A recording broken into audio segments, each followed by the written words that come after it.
Daniel was in his mid-30s, living in a crowded city with his wife Elena and their 6-year-old daughter Lily. Life was not easy. Rent, groceries, electricity bills, all came knocking at the door, while his savings kept shrinking every day. He had been searching for a job for last 1 year. Every day started with hope and ended with disappointment. He dressed neatly, prepared carefully, and walked into interviews with a smile. But every time, the answer was the same: "We'll get back to you." Then came the rejection emails. 7 interviews, 7 rejections. On the day of his 7th rejection, Daniel sat in a small cafe. Outside, rain was pouring. Inside, his heart felt heavier than the storm. His phone buzzed, and the words burned his eyes. "We regret to inform you." He put the phone down and whispered to himself, "I don't think I can do this anymore."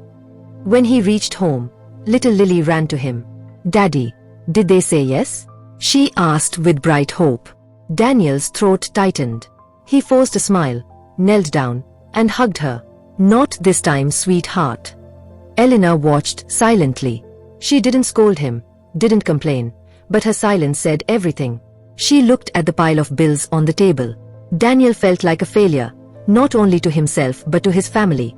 That night, lying in bed, he stared at the ceiling. The sound of rain outside matched the storm inside him. He whispered into the dark, "Maybe I'm just not good enough. Maybe I'm a loser. Maybe I should stop trying." The next morning, he switched on his laptop and began typing an email to cancel the few remaining interviews. He couldn't handle another rejection. Elena walked in quietly, looked at the screen, and placed her hand on his shoulder. "Daniel," she said softly, "don't give up now. Go once more. Please. Just one more time. Maybe your victory is hiding in the next chance." Her words hit him like a spark in the darkness. He turned to her, his eyes tired. "What if I fail again?" She smiled faintly. "Daniel, you fail only in trying. Each attempt is proof that you haven't given up, and maybe this next one is the chance we've been waiting for." Daniel paused. Deep inside, he knew she was right. For Elena, for Lily, for himself, he had to try. So he put on his only suit, worn and faded from repeated use. He stood in front of the mirror, straightened his tie, and whispered, "One last time." On the subway ride to the interview, Daniel rehearsed answers under his breath. "Why do you want this job? What are your strengths?" But his hands trembled, and doubt clouded his mind. He thought of the confident faces he would soon meet, candidates with better degrees, better clothes, better everything. Finally, he reached the towering glass building.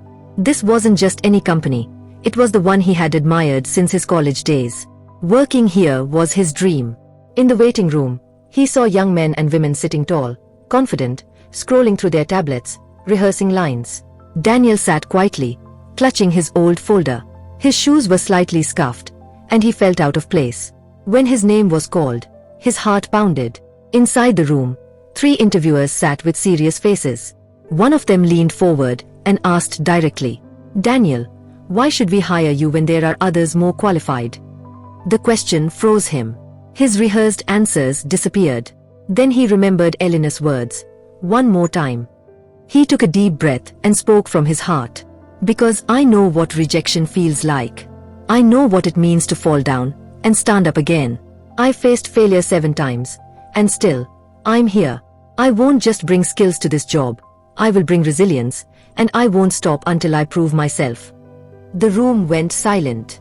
The interviewers looked at each other. One scribbled notes. Another nodded slightly. The third just kept staring at him. Daniel left the building unsure if he had ruined his last chance, or if he had finally spoken the right words. Days passed. Each morning, he avoided his phone, afraid of bad news. Until one day, the message arrived. He opened it slowly, his hands shaking. And then his eyes widened. "Congratulations, Daniel. Welcome to the team." He read it again to make sure. His knees felt weak. Tears filled his eyes. He rushed to Elena, held her tight, and whispered, "Finally, I got it." Elena's eyes welled up, and for the first time in months, she smiled with relief. Little Lily jumped up and down, shouting, "Daddy got the job. Daddy got the job." The next week, Daniel walked into the same glass building again, but this time as an employee. His heart was light, his steps confident. He looked up at the sky and thought to himself, it was the 8th chance. That's all it took. Moral: your victory may be hiding in the next chance. Life will test you again and again. Sometimes it feels like the world is saying no to you again and again. But remember, your yes might be waiting just one step ahead. Daniel failed 7 times, but his victory was hiding in the 8th. So if you feel like quitting, pause and ask yourself, what if my victory is in the next chance? Don't stop too soon. If this story touched your heart, do share it with your friends and family. Don't forget to like, comment, and subscribe for more such inspiring stories. Your support motivates us to bring you more stories of hope, courage, and never giving up. And tell us in the comments, have you ever found success after failing many times? We'd love to hear your story.